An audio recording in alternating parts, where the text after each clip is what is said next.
오늘 사연은 2024년 10월 13일 날 도착했던 일본인 다나카 켄지 씨의 사연입니다. 매독이 퍼지고 있는 일본을 떠나 한국 여자를 꼬시겠다며 한국으로 단체 관광을 하러 온 일본 양아치 남자들이 있습니다. 그들 중에는 한국을 혐오하는 격투기 선수도 있었는데요. 그는 뼛속까지 무시했던 한국에 온 뒤 생에 다시는 없을 놀라운 경험을 하게 되고 결국 한국에 무릎을 꿇게 되었다고 합니다. 대체 그에게 무슨 일이 일어난 것인지 지금 바로 이야기해 드릴게요. 안녕하세요. 제 이름은 다나카 켄지, 올해로 26살인 일본 남자입니다. 저는 6살 때부터 격투기를 시작했어요. 또래에 비해 체격도 좋고 운동신경도 있었던 저는 코치님으로부터 다나카, 프로 선수가 되면 대성할 거다라는 이야기를 밥 먹듯이 들었고 그 이야기를 들은 제 부모님은 제가 훌륭한 격투기 선수로 성장할 수 있도록 있는 힘을 다해 뒷바라지를 해주셨어요. 저는 부모님과 코치님의 기대에 부응하기 위해 매일 같이 체육관에 나가 훈련을 했죠. 그에 맞춰 제 실력은 쑥쑥 늘어갔고 그렇게 저는 언젠가 세계적인 격투기 선수가 되겠다는 목표로 성장해 나가고 있었답니다. 그러던 어느 날 제 꿈이 송두리째 박살나는 사건이 일어나고 말았어요. 그때는 2012년 K1 라이징 월드 그랑프리 파이널 16이 열렸는데 일본 격투기계에서 가장 많은 기대를 받고 있던 우메노 겐지 선수가 출전했죠. 우메노 선수는 당시 중학생이던 제게 존경스러운 롤모델이자 가장 강력한 파이터였어요. 그의 파워, 타격 스킬, 상대방을 주눅들게 하는 위압감까지 그 모든 것이 완벽해 보였죠. 저는 우메노 선수를 보며 언젠가는 그와 같은 강한 선수가 되고 싶다고 생각해왔어요. 하지만 그날 우메노 선수의 상대 선수로 등장한 한국 선수 이찬형이 모든 것을 바꾸어 놓고 말았죠. 사실 경기가 시작되기 전에는 아무런 걱정도 하지 않았어요. 이찬형이라니 어디서 굴러먹다 온 것인지 알 수도 없는 무명의 한국 선수에게 제 우상인 우메노 선수가 패배할 일은 절대 없을 거라고 생각했으니까요. 하지만 경기가 시작된 지 얼마 지나지 않아 저는 엄청난 충격을 받고 그 자리에 얼어붙고 말았답니다. 글쎄, 이찬영 선수가 우메노 선수를 무섭게 몰아붙이는 게 아니겠어요? 무표정한 얼굴로 괴력의 발차기와 핵펀치를 날려대는 그의 모습은 인간이라기보다는 마치 차갑고 무자비한 악마 같았어요. 그 모습을 본 주변에 있던 관객들도 놀란 것인지 숨소리 하나도 제대로 내지 못했죠. 이찬영 선수는 단 한 번의 실수도 없이 완벽하게 링을 장악했어요. 우메노 선수는 어떻게든 이찬영 선수를 이기기 위해 발버둥쳤지만 아무 소용이 없었죠. 결국 우메노 선수는 이찬영 선수가 날린 악마의 힘이 깃든 펀치에 KO패를 당하고 말았고 그 모습은 저를 포함해 일본의 격투기 팬들에게 큰 상처를 남겼어요. 그런데 충격은 거기서 끝이 아니었어요. 이찬영 선수가 일본 선수를 때려 눕히고 챔피언이 된 지 얼마 지나지 않아 이성현이라는 또 다른 한국 선수가 등장했거든요. 그는 라이즈 91 라이트급에서 당시 챔피언이었던 유키 타구치를 상대로 승리를 거두며 코리안 몬스터에 등극했죠. 저는 이 상황을 보며 이게 진짜 현실이 맞나 싶을 정도로 충격을 받았어요. 평소 유키 선수는 강력한 로우킥으로 상대 선수의 다리를 아작내버리는 괴물 같은 선수였거든요. 그런데 이성현 선수는 그보다 더한 괴물이었어요. 한국의 이성현 선수는 정교하면서도 파격적인 타격으로 유키 선수를 무너뜨렸죠. 특히 이성현 선수의 로우킥은 정말이지 예술의 경지에 달했다고 해도 과언이 아니었어요. 킥의 타이밍과 각도, 파괴력까지 모든 것이 완벽했죠. 게다가 이성현 선수는 체력까지 좋았어요. 그는 아무리 긴 라운드라도 지치는 법이 없었고 오히려 시간이 갈수록 더 높은 집중력을 발휘했죠. 정말이지 진짜 괴물을 보는 것 같았어요. 그날 이후 제 마음속에는 깊은 절망이 자리 잡았습니다. 저는 한국 선수들의 경기를 보며 경외심을 느꼈지만 동시에 제가 아무리 열심히 훈련을 해도 저 괴물 같은 한국 선수들을 넘어서기란 불가능하다는 생각이 들었거든요. 그들의 타고난 재능과 압도적인 기술, 그리고 지치지 않는 체력은 마치 넘을 수 없는 거대한 벽과 같았죠. 그렇게 격투기에 대한 제 열정은 점점 식어갔어요. 그리고 저는 저를 이렇게 만든 한국을 뼛속까지 미워하게 되었답니다. 격투기 유망주였던 저를 이렇게까지 좌절하게 만든 한국이 너무 싫었죠. 어느 순간부터 저는 일본 서점에 가득한 혐한 책들을 읽게 되었는데 거기에 적힌 한국에 대한 잘못된 정보들을 읽으며 저는 점점 더 한국을 증오하게 되었어요. 혐한 책에는 한국은 일본을 너무 부러워하고 열등감을 느끼기 때문에 일본의 모든 것을 따라하고 훔쳐간다는 내용이 적혀 있었고 저는 그런 것들을 읽으며 한국에 어떻게든 복수를 하고 싶다는 마음을 갖게 되었죠. 그렇게 몇 년을 보내자 저는 혐한론자가 되었고 결국에는 혐한 시위에까지 참여하게 되었어요. 저희 부모님은 그런 쓸데없는 일에 힘쓰지 말고 전처럼 격투기 훈련이나 열심히 하라고 하셨지만 저는 시위에 나가는 것을 멈추지 않았어요. 시위에 나가서 저와 비슷한 생각을 가진 일본인들과 힘껏 목소리를 높여 한국은 일본을 그만 따라해라. 한국은 일본에 오지 마라. 라고 외치다 보면 어느새 스트레스가 싹 날아가고 기분이 너무 좋았거든요. 그러다 보니 저는 저절로 격투기 훈련을 멀리하게 되었고 날이 갈수록 실력이 떨어지며 저는 그저 그렇고 그런 격투기 선수가 되어갔죠. 유망주로 한 몸에 기대를 받았던 것은 마치 처음부터 없었던 일인 것처럼 저는 빠르게 퇴물이 되어갔어요. 부모님은 대체 혐한 시위가 뭐라고 커리어까지 망치며 그런 곳에다 힘을 쏟는 거냐며 저를 나무라셨지만 저는 사실 혐한 시위에 큰 뜻을 품고 있었어요. 저라도 이렇게 혐한 시위를 계속하면 언젠가 다른 사람들도 한국의 끔찍한 실체를 알게 될 것이고 그러다 보면 한국은 세계에서 홀로 고립될 것이라는 생각이 들었거든요. 그렇게라도 저는 제 자존심에 상처를 낸 한국에 복수를 하고 싶었어요. 그런데 제 예상과 달리 한국은 점점 더 잘 나가는 나라가 되어갔어요. 언젠가부터 한국을 좋아하는 사람들이 조금씩 많아지기 시작하더니 이제는 한국이라는 나라가 전 세계의 중심이라고 해도 무방한 정도가 되었죠. 최근에 가장 황당했던 소식은 캄보디아 공주가 한국 아이돌이 되겠다며 한국으로 갔다는 이야기였어요. 그 공주는 예쁘장한 얼굴과 귀티 나는 미모로 왕실 팬들에게 어마어마한 인기를 끌고 있는 사람인데 그 정도 되는 사람이 자신의 롤모델이 블랙핑크라고 대놓고 이야기하는 건 물론 케이팝 아이돌이 되고 싶다고 해 한국에 가서 연습생 생활을 시작했다는 겁니다. 아니, 세계 3위 경제 대국인 우리 일본의 아이돌이 되고 싶은 것도 아니고 고작 한국 아이돌이라니 대체 그 공주는 무슨 생각을 하고 사는 것인지 제정신인 것은 맞나 싶어서 정말 어이가 없었죠. 만약 우리 일본의 공주님이 그런 짓을 했다면 저는 물론이고 전 일본인들이 들고 일어났을 텐데 말이에요. 캄보디아는 후진국이니 같은 후진국들이 잘들 논다는 생각도 들었고요. 그런데 짜증나는 일은 여기서 끝이 아니었어요. 글쎄, 생각 없는 어떤 일본인들이 한국을 열성적으로 좋아해대는 것 아니겠어요? 최근 일본에서는 한국의 비빔밥이 소울푸드라고 불리며 일본의 젊은 사람들 사이에서 대유행을 하고 있죠. 거리마다 한국 음식점이 들어서고 거기에 들어가려고 길게 줄을 선 일본 사람들을 보며 저는 정말 자존심이 상했어요. 우리 일본에도 맛있고 훌륭한 전통 음식들이 얼마나 많은데 어떻게 우리 자랑스러운 일본 음식을 외면하고 한국 음식 따위를 찾을 수 있는지 진짜 열받아서 참을 수가 없었죠. 심지어 한국을 너무 사랑하는 어떤 일본 여자들은 한국을 여행하는 기분을 내기 위해 집에서 일부러 한국인처럼 옷을 입고 한국 음식을 만들어 먹으며 한국 드라마를 보기도 한다고 했죠.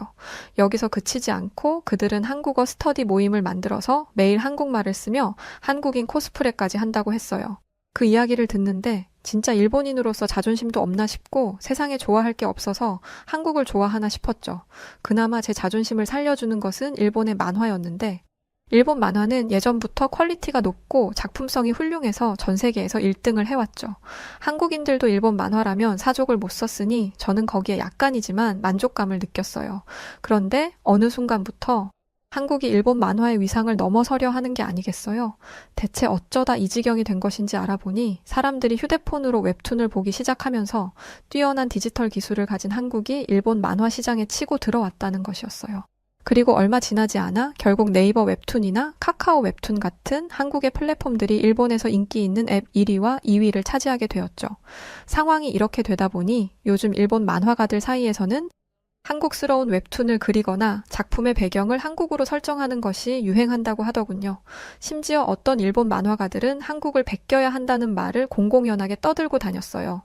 저는 이런 상황을 보며 열등감이 치솟았습니다. 한국은 분명 일본보다 뒤처지는 나라라고 생각하고 무시했었는데 그랬던 한국이 일본을 압도하며 이렇게까지 커질 줄은 꿈에도 몰랐죠. 그렇게 열등감에 찌들어가던 어느 날 혐한 시위에서 만난 한 친구가 제게 한국 여행을 함께 가자고 제안하더군요. 아니, 세상에 갈 곳이 없어서 한국으로 여행을 가다니요? 처음에 그 말을 들었을 때 저는 이 친구가 미친 줄 알았어요. 그런데 그 친구는 그렇게 화만 내지 말고 내 얘기를 좀 들어봐라고 하더니 솔깃한 이야기를 꺼내기 시작하더라고요. 그건 바로 한국에 헌팅을 하러 가자는 것이었죠. 들어보니 요즘 일본 남자들이 한국 여자들을 공략하러 한국으로 원정을 떠나는 것이 유행처럼 번지고 있다고 했어요. 한국 여자들을 유혹하며 역시 일본 남자가 한국 남자들보다 우월하다는 것을 증명하는 것이 이 여행의 목적이었고요. 게다가 요즘 일본에서는 매독이 유행처럼 번지고 있는데 한국은 상대적으로 깨끗하다고 하고 또 들려오는 소문으로는 한국 여자들이 일본 남자라면 사족을 못 쓴다고 하니 저는 이번 기회에 친구들과 함께 한국에 가서 한번 방탕하게 놀아보기로 했어요. 후진국 여자 한두 명 꼬시는 것쯤이야 일도 아닐 것이고 저는 이 기회에 자존감이나 실컷 올리고 오자는 생각을 했죠. 그런데 막상 도착한 한국은 제 예상과 전혀 다른 곳이었어요. 솔직히 저는 한국이 끽해봐야 개발도상국 수준일 거라고 생각했거든요. 하지만 제 예상은 보기 좋게 뒤집어지고 말았죠. 서울에는 어마어마하게 높은 빌딩들이 가득했고 거리 곳곳에서 활발하게 움직이는 디지털 광고판과 한국 사람들이 당연하다는 듯 들고 다니는 고가의 최신형 휴대폰들에 눈이 돌아갈 지경이더군요. 물론 일본에도 최신 기술을 자랑하는 도쿄의 빌딩 숲이 있지만 서울은 한 차원 다른 미래 도시 같았어요. 일본은 아무래도 아직까지 아날로그적인 감성이 강한데 한국은 모든 것이 고도로 디지털화되어 있었죠. 한국은 아주 작은 가게에도 대부분 무인 단말기와 QR코드 시스템이 설치되어 있었는데 저와 일본 친구들은 이런 기계들을 접해본 적이 없어서 주문 하나를 하는데도 버벅거렸죠. 어떻게 겨우 주문을 마치고 계산을 할 때도 당황스러운 것은 마찬가지였는데 제가 지폐를 들고 어리버리하고 있자 직원이 와서 이렇게 말하더군요. 죄송하지만 저희 매장은 모바일 페이만 가능합니다. 그 말에 저희가 어쩔 줄 모르고 난감해하자 그 직원은 국제 신용카드를 내도 된다고 하더군요. 다행히 제가 카드를 하나 가지고 있었길래 저희는 겨우 밥을 먹을 수 있었어요. 사실 일본에서는 아직도 많은 가게들이 현금만 받는데 이곳은 오히려 현금을 받지 않는다니 당황스럽더군요. 뭔가 촌스러운 사람이 된 것 같아서 창피하기도 했고요. 그런데 문화 충격은 여기서 끝이 아니었어요. 이 가게는 종이 메뉴판 대신 테이블마다 설치된 태블릿으로 주문을 받았고 음식이 준비되면 자동으로 알림이 오는 시스템을 갖추고 있더군요. 일본에서는 아직도 종이 메뉴판을 사용하고 주문을 받기 위해 직원들이 테이블을 일일이 방문하는데 말이죠. 그런데 저와 친구들이 한국이 갖춘 첨단 시스템에 놀라워하고 있을 때 한국인들은 이런 미래 도시에서 생활하는 것이 너무 당연한 일이라는 듯 스마트폰 하나로 모든 것을 쉽고 빠르게 해결하더군요. 그런 한국인들을 보며 저는 꼭 원시인이 된 기분을 느꼈어요. 한국인들은 신용카드를 넘어 삼성페이를 사용하고 있는데 저희 일본인들은 아직도 지폐와 동전을 사용하고 있다니 이건 꼭 일본이 한국보다 진화하지 못했다는 증거인 것만 같아서 저는 굴욕적인 기분까지 들었죠. 그런 생각이 들자 저는 절로 주눅이 들어 어깨를 움츠리게 되었답니다. 꼭 부잣집 친구의 으리으리한 저택에 놀러온 비렁뱅이가 된 것 같기도 했고 도시에 처음 방문한 시골쥐가 된 것 같기도 했어요. 저와 친구들은 그동안 일본이 아시아에서 최강이라고 생각해 왔었는데 어쩌면 우리가 너무 오랫동안 우물안 개구리처럼 살아왔던 것은 아닐까 하는 생각도 들더군요. 그리고 저는 한국인들의 외모에도 감탄하지 않을 수 없었어요. 한국 남자들은 물론이고 여자들까지도 넘사벽으로 잘생기고 예쁘다 보니 확실히 K-뷰티라는 것이 왜 인기를 끌고 있는지 이해가 되었죠. 인형처럼 예쁜 한국인들을 보다 보니 저도 모르게 절로 주눅이 들었어요. 그래도 저는 그런 감정들을 애써 무시하며 한국 여자 유혹하기라는 이번 여행의 목적을 되새겼어요. 일단 저는 친구들과 강남 거리로 나가 헌팅을 시도했어요. 하지만 결과는 참담했습니다. 한국 여자들은 우리에게 관심을 가지기는커녕 냉담한 반응을 보였죠. 그래도 용기를 내서 몇몇 여자에게 다가가 말을 걸어봤지만 돌아오는 반응은 싸늘하기만 했어요. 그도 그럴 게 한국 여자들은 대부분 저와 키가 비슷하더라고요. 저는 마치 모델처럼 늘씬하고 예쁜 한국 여자들을 보며 그녀들을 유혹하는 것은 애초부터 무리였다는 것을 알게 되었죠. 결국 저와 친구들은 헌팅은 포기하고 광화문이나 구경하며 일본인의 우월감을 느껴보기로 했어요. 그곳은 예전에 한국이 일본의 식민지였을 시절 조선 총독부가 세워져 있던 곳이었으니까요. 저희는 그곳에 가서 과거 일본이 누리던 영광을 한번 느껴보기로 했죠. 하지만 그건 정말 잘못된 선택이었어요. 그곳에서 저는 끔찍한 열등감을 느끼게 되었거든요. 하필 타이밍이 왜 그랬던 것인지 저희가 광화문에 도착했을 때 그곳에서는 마침 국군의 날 행사로 시가행진이 진행 중이었어요. 먼저 육군 의장대가 등장했는데 그들의 완벽한 제식 동작과 질서정연한 행진은 마치 하나의 예술 작품을 보는 것 같았죠. 무엇보다 그들의 눈빛에서 느껴지는 강인한 의지가 정말 인상적이었어요. 하지만 진짜 충격은 그 뒤에 있었습니다. 대형 차량들이 서서히 모습을 드러내더니 그 위에 괴물 같은 무기들이 실려 나오기 시작했거든요. 그 무기들은 제 상상을 아득하게 뛰어넘는 것들이었어요.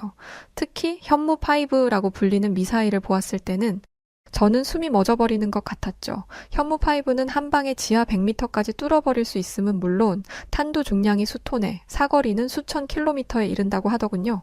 다시 말해 저 괴물 같은 최강의 무기가 일본 열도 전역을 사거리에 포함시킨다는 것인데 그 생각을 하자 저절로 온몸에 소름이 돋아났어요.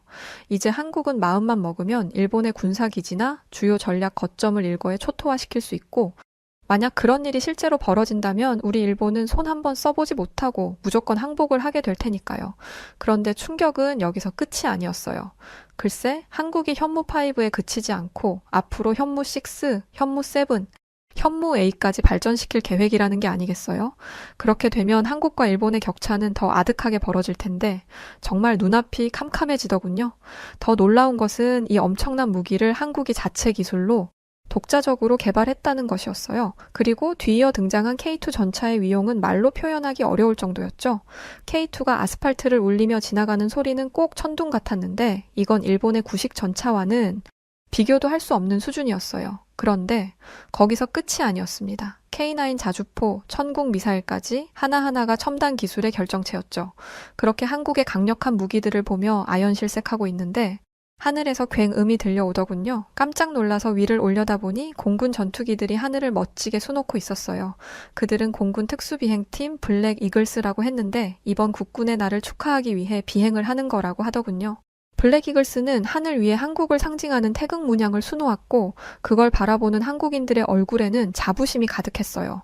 그런 한국인들을 바라보는 제 얼굴에는 부러움이 가득했고요. 솔직히 말해 일본에서는 한국군을 우습게 보는 경향이 있거든요.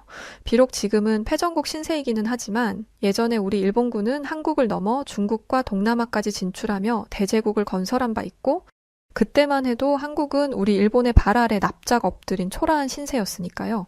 게다가 일본은 전쟁에서 패배한 후에도 자위대를 창설해 막강한 군사력을 갖췄었고 이에 일본은 스스로를 아시아에서 가장 강력한 군사력과 영향력을 가진 국가로 자부해왔어요. 그런데 현실은 일본인들의 생각과 전혀 달랐죠.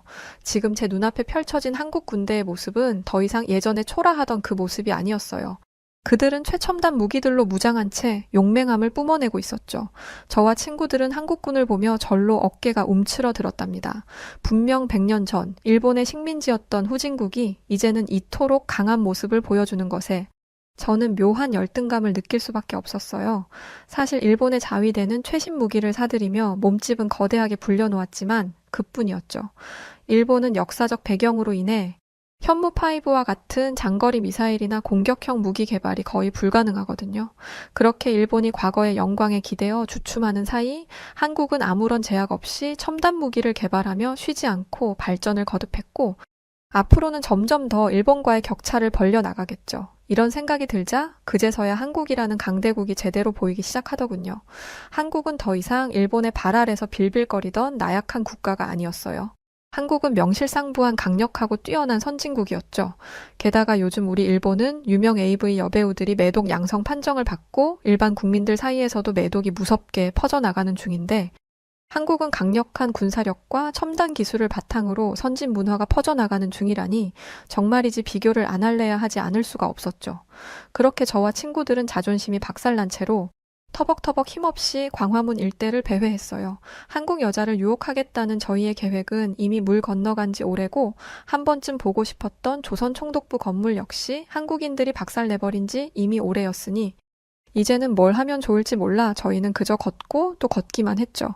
그러다 한 친구가 할 것도 없는데 게임이나 하자고 하길래 저희는 PC방을 찾았습니다.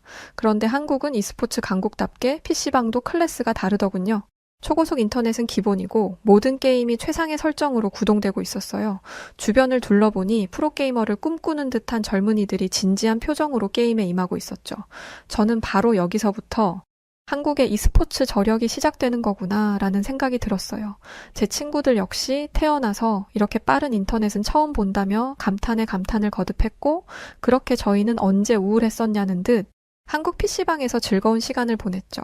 사실 여기 모인 모두가 한국을 싫어하는 사람들이었는데 어느새 한국의 첨단 문명에 푹 빠져들고 있었어요. 그리고 그날 밤 저는 호텔 침대에 누워 그동안의 제 삶을 돌이켜보았어요.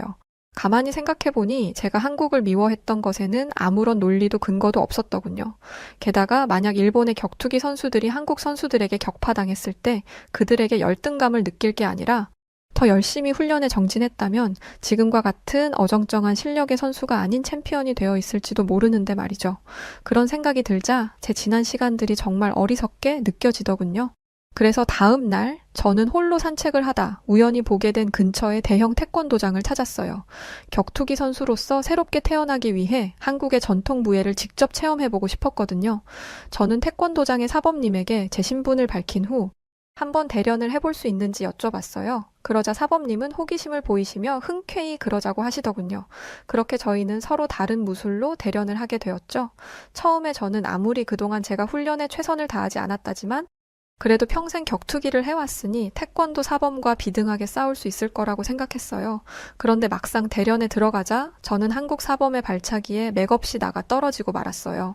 안전모와 방호복을 입지 않았더라면 아마 기절했을지도 몰랐을 겁니다.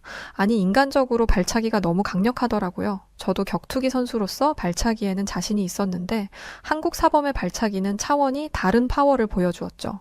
저는 어안이 벙벙해져서 대체 어떻게 그렇게 강한 발차기를 할 수 있는지 물어보았어요. 그러자 한국 사범은 자신감 넘치게 웃으며 이렇게 말했어요. 예전에 한 다큐멘터리 프로그램에서 전 세계 무술들을 대상으로 발차기 위력 테스트를 한 적이 있는데 그 중에서 태권도의 발차기가 가라데나 무에타이보다 훨씬 빠른 속도와 파워를 가지고 있다고 하더군요. 아마 태권도는 몸의 회전력을 최대한 활용하고 발의 타격 부위를 정확하게 컨트롤하는 것까지 모든 것이 과학적으로 계산된 무술이기 때문인 것 같습니다. 또 한국은 옛날부터 다른 나라의 침략을 많이 당했고 그에 대항해 스스로와 소중한 사람들을 지키기 위해 태권도를 만들고 발전시켜 왔어요. 태권도가 다른 무술보다 강력한 데에는 분명 한국인들의 그런 의지와 진심이 담겨 있기 때문일 겁니다. 참고로 저희의 대화는 사범님이 가지고 있던 삼성 갤럭시의 자동 번역 기능을 이용했는데 한국어를 구사하지 못해도 일본어를 몰랐던 사범님과도 정말 손쉽고 편안하게 대화가 가능하더군요. 저는 사범님의 말을 듣고 왜 한국 이찬영 선수의 펀치에 그토록 강력한 파워가 실렸는지 또 왜 이성현 선수의 로우킥이 그토록 치명적이었는지를 이해하게 되었어요. 한국인들은 어릴 때 대부분 태권도를 배운다고 하던데 아마 이찬영 선수와 이성현 선수도 분명 어릴 때 태권도를 배웠을 테고 그 덕에 그렇게나 강력한 힘과 의지를 갖게 된 것이겠죠. 그렇게 태권도장을 나오면서 저는 많은 생각이 들었어요. 우리 일본에도 가라테라는 고유 무술이 있지만 가라테를 중심으로 한 일본의 격투기와 태권도를 중심으로 한 한국의 격투기의 수준 차이가 생각보다 크구나 싶어서 왠지 모를 우울감까지 들 정도였답니다. 한국은 강대국에 둘러싸여 있고 그 때문에 무수히 많은 역경을 겪어왔지만 그럴 때마다 스스로를 채찍질하고 문제를 제기하며 발전해온 나라였더군요. 한국의 길거리를 걸어 다니다 보면 아무리 늦은 밤 시간이라도 사람들이 지쳐 보이기는커녕 오히려 에너지 넘치는 눈빛을 하고 있는 것을 볼 수 있었어요.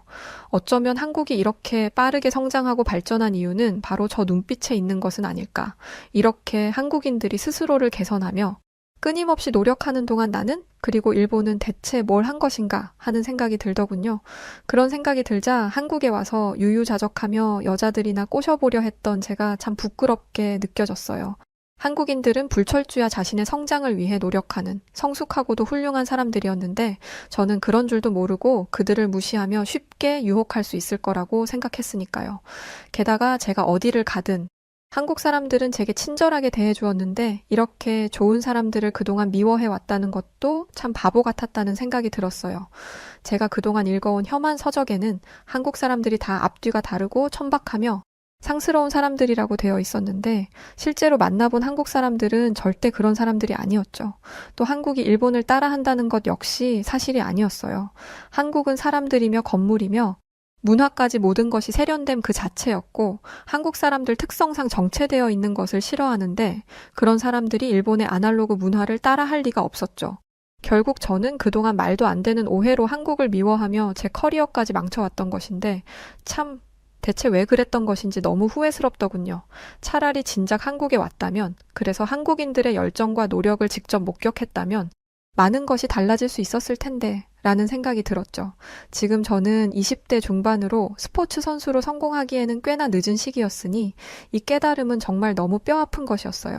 하지만 제가 한국에 와서 배운 것이 하나 있다면 그것은 바로 더 나은 미래를 위해 자신을 끊임없이 발전시키려는 자세를 가져야 한다는 것이었고, 저는 지금부터라도 달라져야겠다고 다짐했죠. 왜 한국을 평소 싫어하거나 동경하지 않았던 일본의 젊은이들이 한국만 여행 갔다 오면 사람이 180도 바뀌어서 오는지 저는 그 마법을 직접 경험했고, 저 역시 일본의 젊은이답게 그 마법에 빠지고 말았습니다. 일본에서 혐한들이 점점 한국 문화에 빠지고 있는 일본 젊은이들을 보며 말세라며 고개를 절레절레 젓고 있는 상황인데, 저는 그 이유가 왜인지 100% 이해할 수 있었죠. 저는 왜인지 하루라도 빨리 일본으로 돌아가 다시 격투기 훈련을 하고 싶다는 생각이 들었어요. 그래서 친구들이 한국에서 더 놀다 가자는 만류도 뿌리치고 혼자서 얼른 일본으로 돌아왔어요. 한국에서 느낀 자극은 깊은 여운으로 남아 저를 완전히 바꾸어 놓았고, 저는 매일 새벽 5시에 일어나 격투기 훈련에 임하기 시작했어요. 코치는 그런 저를 보더니 다나카, 너 대체 한국에서 무슨 일이 있었던 거야? 아니, 너 눈빛이 완전히 달라졌는데? 라고 말하며 놀라워 하더군요. 예전에 저는 뭘 해도 시큰둥하고 불만만 많았던 사람이었는데 이제는 저희 체육관에서 제일 성실한 선수가 되었죠. 물론 제 나이가 나이인지라 이제부터 훈련을 열심히 한다고 해도 챔피언이 될 가능성이 높지는 않지만, 그래도 저는 어린 날 제 목표였던 언젠가 격투기로 세계의 정상에 서겠다는 꿈을 이루기 위해 최선을 다해볼 생각이에요. 제 부모님은 마치 제가 격투기 유망주였던 그 시절로 돌아간 것 같다며 달라진 저를 보며 감동의 눈물을 흘리기도 하셨어요.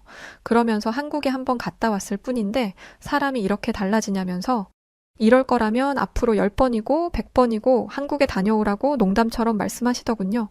그렇게 열심히 훈련에 매진하던 어느 날 저는 또 한 번 놀라운 소식을 접하게 되었는데, 그건 바로 한국이 현무6 개발을 시작했다는 것이었죠. 뉴스에서는 현무 시리즈를 보유한 한국은 이제 세계 최강 대국인 미국과 어깨를 나란히 하는 수준이라고 하더군요. 그런데 저는 한국의 강함이 단순히 무기에서 나오는 것이라고는 생각하지 않았어요. 한국이 가진 진짜 힘은 과거에 얽매이지 않고 더 나은 미래를 위해 끝없이 나아가는 끈기와 열정이었죠. 저 역시 그런 한국인들을 본받아 앞으로 격투기 선수로서의 하루하루 나아지기 위해 온 힘을 쏟을 생각입니다. 그러면 언젠가 저도 이찬영 선수의 냉철함과 이성현 선수의 완벽한 기술을 가질 수 있겠죠? 언젠가 링 위에서 한국 선수들과 맞붙는 그 날을 기다리며 꿈을 위해 정진해보겠습니다. 한국을 후진국이라고 무시했던 저를 용서해주세요. 미안했습니다. 안녕하세요. 여우튜브 송은지입니다. 여우튜브와 협업 중인 KS 오토플랜 소개를 잠시 하려고 해요. KS 오토플랜은 취약계층을 돕는 선한 기업입니다. 사회에 도움을 주는 기업과의 협업은 언제든 환영하죠. 구독자분들에게 저렴한 가격으로 차량을 렌트하실 수 있는 혜택을 드리기로 했답니다. 취득세, 자동차세, 정비비용, 보험료까지 모두 KS 오토플랜이 책임지니 월 저렴한 비용만 내시고 차량을 이용하시면 됩니다. 차량 구매, 장기 렌트, 단기 렌트 모두 다 가능하니까 언제든 차량이 필요할 땐 선한 기업 KS 오토플랜을 이용해보세요. 많은 분들이 이용해 주신다면 취약 계층에 있는 어려운 분들에게도 좋고 이용하시는 분들도 좋고 모두가 다 같이 좋은 일이라고 생각된답니다. 고정 댓글에 이용 방법과 구독자분들의 다양한 혜택 확인하시도록 남겨두겠습니다. 감사합니다. 내가 우스워요? 왜 비행기에 탑승을 못하게 막는 건데요? 여기 한 남성이 왜 비행기에 못타게 하는 거냐며 공항 직원을 향해 소리를 치고 있는데요.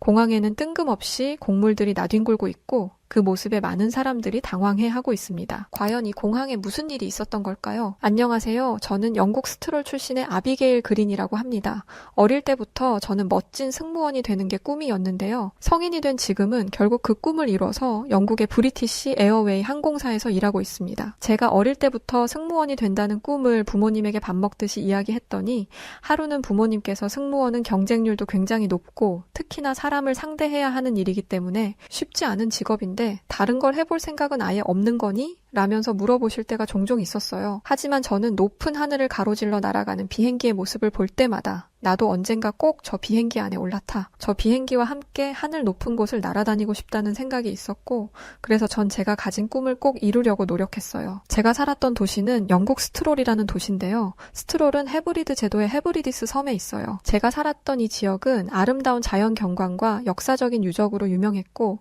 헤브리디스 섬의 주요 항구 도시이기도 합니다. 저희 부모님은 이곳 스트롤에서 구두를 수선하는 작은 가게를 운영하시고 계셨는데요.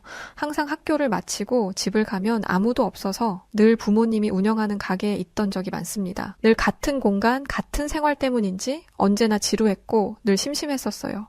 그러다 어느 날 하루는 저희 하늘 위로 굉음을 내며 날아가는 비행기를 보게 되었는데, 하늘을 마음껏 날아다니는 비행기를 보면서 나도 저 비행기 안에 타고 있으면 어떤 기분일까? 라는 생각을 했고, 저 비행기를 타고 세계를 돌아다니며 다른 나라, 다른 도시들의 모습은 어떤 모습들일까?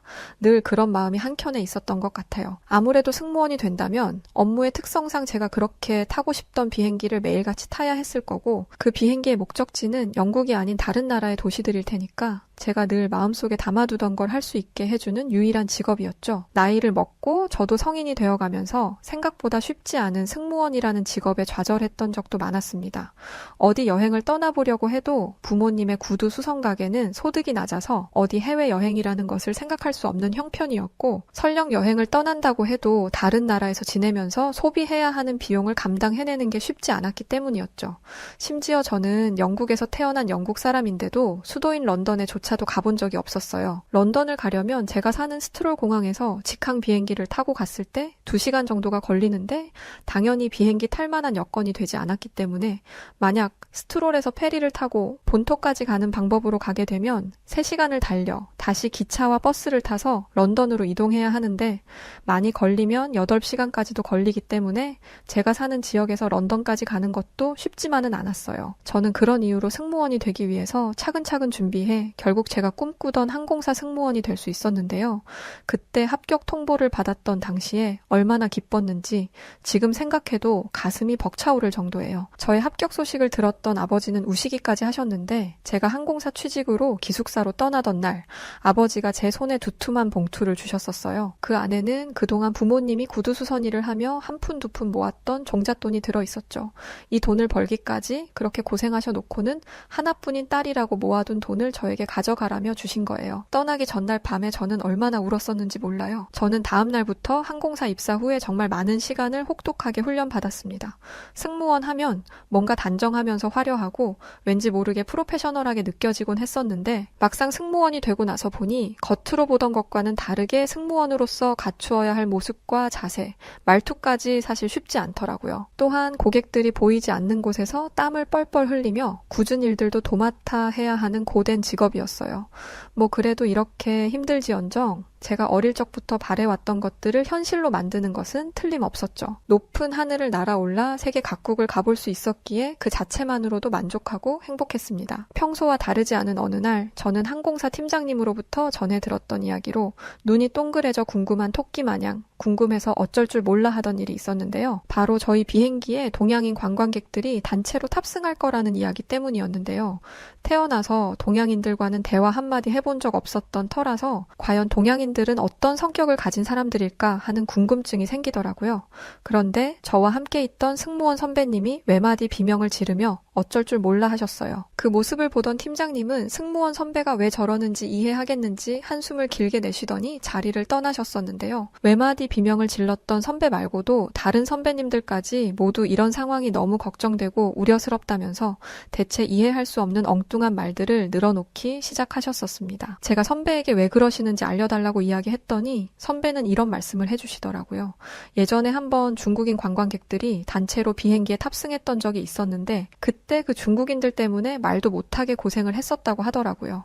아무리 친한 사람들끼리 단체로 비행기를 탔어도 자신의 자리에 올바르게 착석해서 안전벨트도 매고 해야 하는데, 그들은 내키는 대로 아무 곳이나 가서 자리에 앉았고 3명이 나란히 앉을 수 있는 자리에 4명, 5명씩 가서는 껴안고 있는 경우도 있었다고 하더라고요. 그리고 좌석 위에 물건을 비치할 수 있는 공간이 부족할 정도로 대체 무슨 이런저런 잡동사니 짐들이 많은지 다른 사람이 짐을 넣어야 하는 공간까지 모두 차지해서 난처한 경우도 한두 번이 아니었다면서 하시면서 동양인이라면 치를 떠셨었는데요. 뿐만 아니라 먹었던 음식들을 죄다 비행기 바닥에 버린 터에 중국인 단체 관광객이 내렸을 때 정말 비행기 안이 거의 쓰레기장 수준이었다면서 태어나 그런 사람들을 난생 처음 겪어봤다면서 학을 떼셨어요. 그때 옆에 있던 또 다른 승무원 선배는 자신은 중국인 관광객 커플이 자신이 탔던 비행기에 탄 적이 있었는데 그 중국인 커플 좌석이 서로 달랐는지 떨어져 앉아야 했는데 중국인 남성이 자신의 지정석에 앉지 않고 중국인 여성 옆자리에 그냥 앉았었다고 했어요. 그래서 그때 선배는 본인 자리에 착석하셔야 한다고 이야기를 했는데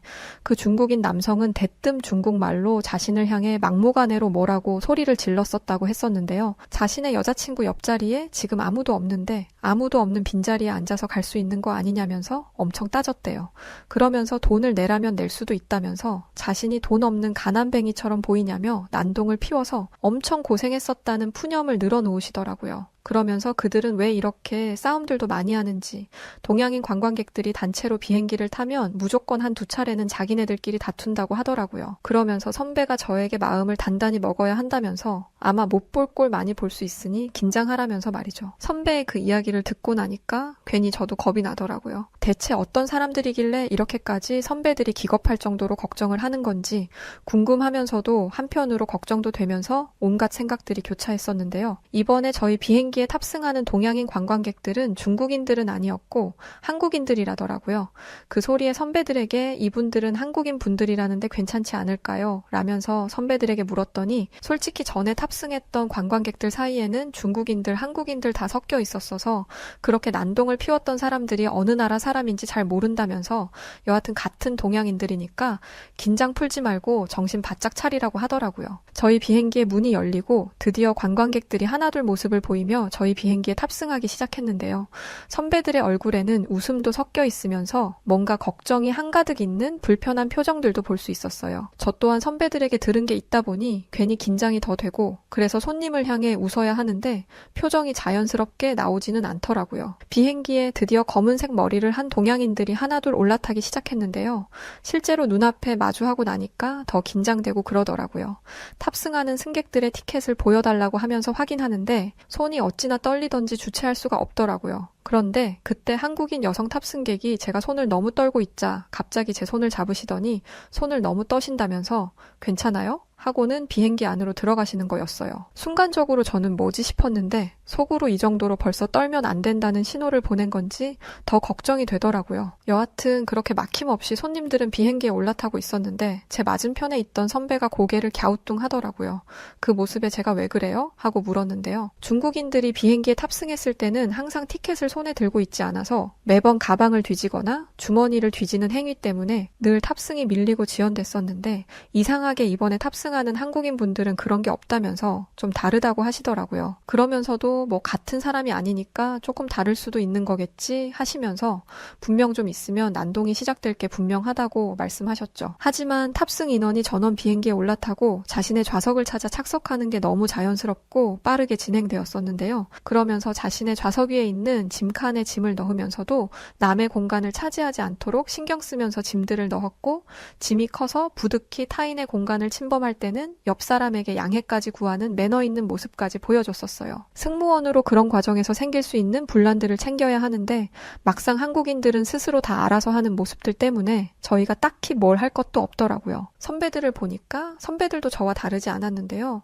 원래 승무원인 저희들이 기내를 돌아다니며 짐을 넣는 일을 도와주거나 자리를 찾지 못하는 승객분들을 챙기고 안내하는 것이 저희들의 일인데 한국인들이 알아서 해버리니 선배들도 할 일을 찾지 못해서 그저 자리를 찾아서 짐을 넣고 착석하는 승객분들을 보고 인사만 연신하고 계시더라고요. 비행기는 이륙을 시작했고 저희들은 승객분들에게 안전띠와 창문을 내리고 의자 테이블을 올려달라는 안내 방송을 하고 기내를 돌아다니며 혹시 이런 기본 사항들을 지키지 않고 있는 승객분들에게 방송한 대로 해줄 것을 부탁해야 했는데요. 방송을 마치고 기내를 돌아다니며 보는데 이미 한국인 분들은 안전벨트 착용과 창문도 모두 내리고 있었고 의자 테이블까지 완벽하게 접어 비행기 이륙에 대한 준비를 하고 계시더라고요. 저는 너무 이상했어요. 왜냐면 이 한국인 분들처럼 선배들이 비행기에서 난동을 피우는 건 거의 동양인이라고 하셨었는데 오히려 제가 그동안 비행을 하면서 만났던 유럽인들보다도 훨씬 더 성숙한 모습이기 때문이었어요. 저는 선배들에게 저분들 비행기에서 민폐를 끼치거나 난동을 피우실 분들이 아닌 것 같은데요. 그때 난동 피운 사람들이 동양인들이 아닌 거 아니에요? 혹시 라면서 물었거든요. 제 말에 선배들도 자신들도 이런 모습은 지금 처음이라면서 되게 신기해 하시기만 했지 이렇다 할 답을 못했었어요. 저희는 곧이어 기내식을 준비했는데요. 그런데 한 선배가 저에게 다가오더니 이런 말씀을 하더라고요. 기내식을 충분히 더 많이 준비해야 한다는 말이었는데요. 자신이 겪었던 중국인 손님들은 제공한 기내식이 부족해 2번이고 3번이고 반복해서 달라는 사람들이 많았다면서 분명 더 달라고 소리치는 손님이 있을 거니까 준비하라는 말이었어요. 그런데 그런 선배님의 말이 무색하게 오히려 기내식은 수량이 남게 될 정도였는데요. 기내식을 비행기에 탑승한 손님분들에게 모두 나누어 드렸는데 한국인 관광객분들은 식사를 아예 하시지 않은 분들이 있어서 오히려 탑승 인원보다 기내식이 남았던 거예요. 뿐만 아니라 한국인 분들은 다 먹은 기내식을 한 박스에 쓰레기 등을 모두 담아서 깔끔하게 정리해 주시더라고요. 선배에게 준비한 음식이 오히려 남는데요. 라면서 물었더니 자신이 겪었던 중국인들은 기내식을 주자마자 뚜껑을 열어서 개걸스럽게 먹어치우기 바빴고 모자라 몇 번을 더 달라고 했던 사람들도 많았는데 어떻게 한국인들은 저렇게 신사 같은 모습을 보이는 건지 알다가도 모르겠다고 하시더라고요. 식사를 마친 기내식을 정리하는데도 이미 한국인 분들이 테이블 위에 모두 정돈을 해두어서 손쉽게 다 먹은 기내식들을 정리할 수 있었는데요. 그때 한 선배가 기내를 돌아다니며 바닥을 계속 내려다보는 거예요. 그러시더니 어떻게 바닥에 쓰레기가 하나도 없을 수가 있지라면서 엄청 놀라시며 신기해 하셨어요. 그러면서 중국인들은 먹다 버리는 음식은 물론이고 음식을 덮고 있던 뚜껑이나 수저들을 다 바닥에 떨고 나서 식사를 마쳤을 때 거의 바닥을 기어다니다시피 하면서 주웠어야 했는데 자신도 이런 건 처음이라면서 믿기 힘든 표정을 하시더라고요. 비행을 마친 뒤에도 선배들과 식사를 하면서 한국인들에 대한 에피소드에 대해 많은 이야기들을 나눴었어요. 선배들은 여러 번 비행을 하면서 다양한 국적의 승객들을 만나봤지만 한국인들처럼 매너 좋은 사람들은 처음이었다면서 한국인들을 동경하기까지 하더라고요. 시간이 지나고 동양인 단체 승객 탑승으로 떠들썩했던 시간들이 많이 지난 어느 날이었어요. 승무원으로 일하면서 처음 한국으로 가는 직항 노선의 비행에 제가 탑승할 수 있었는데요. 영국에서 인천까지 약 10시간에서 12시간 가까이 걸리는 장거리 노선이긴 했었지만 일전에 한국인 탑승객들의 너무 좋은 기억들이 있었어서 저는 엄청 큰 기대를 했었는데요. 왜냐하면 한국에 도착해서 한국에서 잠시 체류해야 하는 시간도 있었기 때문에 정말 놀라웠을 정도의 성숙한 의식을 보여준 한국인들이 사는 나라를 경험할 수 있게 돼서였어요. 역시나 한국인 탑승객들은 전에 경험했던 대로 굉장히 신사적이고 매너 있는 모습들을 보여주었었고 저희는 한국 공항까지 별 문제 없이 도착할 수 있었는데요. 한국에 도착하고 인천공항의 입구에서부터 그 규모에 압도되었어요. 저와 선배들은 공항에서 숙소까지 가는 동안에도 공항의 다양한 서비스를 보고 엄지를 치켜 쓸 수밖에 없었습니다. 공항에서 저는 너무 신기하고 놀랐던 것이 있었는데요. 바로 스마트 체크인이었어요. 모든 공항이 그렇지만 항공권 발권이 오래 걸리고 절차가 많다는 불편함이 어느 나라 공항을 가도 있는데요. 그런데 한국은 스마트 체크인 도입으로 여행객들은 줄을 서지 않고 발권을 하고 있더라고요. 심지어 체크인을 하고 수화물 위탁까지도 진행할 수 있게 되어 있는 모습을 저는 처음 봐서 그저 신기했을 뿐이었어요. 거기다 에어스타라고 불리는 안내 로봇들이 공항 곳곳을 자율주행을 하며 음성 인식을 통해 안내하고 있는 걸 보고 저는 제가 미래에라도 온 줄 알았지 뭐예요. 안내 로봇은 카운터의 위치를 알려주기도 하고 출국장이 얼마나 혼잡한지, 면세점은 어디에 있는지, 공항버스는 어디서 탈 수 있는지 등까지 관광객이 궁금해할 수 있는 공항에서 필요한 모든 정보를 다 안내해주고 있더라고요. 그래서인지 에어스타 공항 안내 로봇 앞에는 외국에서 온 관광객들이 그 모습이 신기한지 계속 말을 걸고 있는 모습이 진풍경이었어요. 관광객들을 위한 샤워실과 수면용 의자가 준비되어 있기도 했는데 거기서도 정말 믿기 힘들었던 건 이런 모든 시설들을 이용하는데 돈이 들지 않는다는 사실이었어요. 제가 그동안 다녔던 나라들은 어떤 특별한 시설들이 준비되어 있으면 분명히 그것에 맞는 돈을 지불해야만 이용할 수 있었는데 어떻게 이런 모든 시스템들을 다 이용하는데 돈을 하나도 받지 않는 건지 제 상식으로는 도저히 이해가 되지 않더라고요. 분명 공항도 이윤을 추구하는 곳인데 이렇게 다 무료로 제공하면 이렇게 커다란 공항이 어떻게 운영되는 건지도 잘 모르겠었고 말이죠. 그런데 그런데 그때 그렇게 조용하고 쾌적했던 공항에서 한바탕 소동이 일어나는 사건이 있었는데요. 한 승객이 자신의 캐리어를 발로 차면서 공항 직원과 소리를 지르며 다투고 있었기 때문이었어요. 이게 대체 무슨 일인가 싶어서 저와 선배들은 그곳을 향해 갔는데 그곳에는 쌀포대가 잔뜩 있었는데 한 쌀포대가 터져서 공항 온 바닥에 쌀들이 나뒹굴고 있는 거예요. 공항 직원은 휴대 수화물 무게가 기준치를 초과해서 탑승을 제지했었는데 그 탑승객의 가방 안에는 쌀을 비롯한 여러 가지 곡물들이 실려 있었어요. 탑승을 제지받은 승객은 자신이 잘못해서 탑승을 제지받는 건데도 미안한 기색 하나 없이 자신을 왜 막냐며 난동을 피우는 거예요. 알고 봤더니 공항에서 난동을 피운 사람은 중국인이었는데요. 저희 근처에 있던 공항 직원분 중에 한 분이 저희가 승무원 복장을 하고 있는 걸 보더니 저희에게 오시더라고요. 그래서 저는 그 공항 직원분께 대체 이게 무슨 일이냐고 물어봤었는데요. 한국인 공항 직원분은 요즘 중국인들 사이에서 한국행 비행기에 쌀을 싣는 게 유행처럼 번지고 있다는 이야기를 해줬었어요. 이 중국인들은 중국하고 한국으로 오고 가면서 한국에 살고 있는 중국인들에게 곡물을 파는 사람들이라고 하더라고요. 지금 난동을 피우는 사람도 중국 관광객이 아니라 곡물만 전문적으로 판매하는 사람이라면서 곡물을 운반하려다 무게를 초과해서 탑승을 제지당한 건데 저렇게 난리를 피우고 있는 거라고 했었어요. 사실 이런 중국인들 때문에 요즘 한국의 공항도 골머리를 썩는다고 했었는데요. 한 사람이 기내에 갖고 타는 곡물의 무게가 평균 30kg에서 많게는 50kg까지 나가다 보니 곡물 무게 때문에 기내에 수화물 선반이 파손되는 경우가 생기고 있다고 하더라고요. 한국에 살고 있는 중국인들이 워낙에 많고 아무래도 중국보다는 한국의 물가가 더 비싸서 중국인들이 중국에 있는 쌀을 들고 한국에 와서 한국에 살고 있는 중국인들에게 쌀과 같은 곡물을 파는 모양이더라고요. 한국에 있는 세관에서 공식 홈페이지에 식물이나 과일, 야채, 농림 제품 일부를 제한하고 일부 특정 식품의 수입을 금지한다고 공지를 했는데도 중국인들은 여전히 쌀이나 곡물들을 한국으로 반입할 수 있다면서 억지 주장을 하면서 버티기를 하고 있다고 했는데요. 예전에 비행기에서 선배들이 중국인들 때문에 엄청 큰 고생을 했었다면서 치를 떨었었는데 한국 공항에서 이렇게 난장피는 중국인들을 직접 두 눈으로 보게 되니까 정말 살벌하다는 생각까지 들더라고요. 같은 아시아 국가의 사람들인데 이렇게나 다를 수 있을까 싶었던 순간이었습니다. 저는 이제 얼마 안 있으면 저희 항공사에서 휴가를 받게 되는데요. 휴가를 받으면 저희 부모님이 있는 스트롤로 돌아가 부모님과 함께 시간을 잠시 보낼 예정이에요. 원래는 부모님을 모시고 한국에 함께 가고 싶었는데 구두 수선일이 많이 밀려 있어서 시간을 뺄 수가 없다고 하시더라고요. 그리고 얼마 전에는 제가 승무원에 합격하고 기숙사로 들어가는 전날 제 손에 쥐어주셨던 뭉칫돈에 부모님들 쓰시라고 용돈을 더 넣어서 다시 부모님께 보내드렸었는데요. 그래도 승무원으로 취직에 성공하면서 제가 어린 시절부터 꿈꾸던 비행기를 탈 수 있었고 전 세계 많은 국가들을 다닐 수 있었으며 정말 특별한 경험을 하게 해줬던 한국이라는 나라까지 알게 되는 행운을 얻었잖아요. 더불어 부모님에게 용돈까지도 드릴 수 있는 입장이 되고 나니까 요즘 저는 매일이 즐겁고 늘 감사한 마음으로 살아가고 있어요. 이제 마지막 꿈은 저희 부모님을 모시고 정말 멋진 나라였던 한국으로 해외여행을 떠나는 건데 부모님이 일을 놓으실 수가 없다고 하는 모습을 보고 나니까 부모님이 일을 그만하셔도 괜찮으실 만큼 제가 더 노력하고 열심히 일해서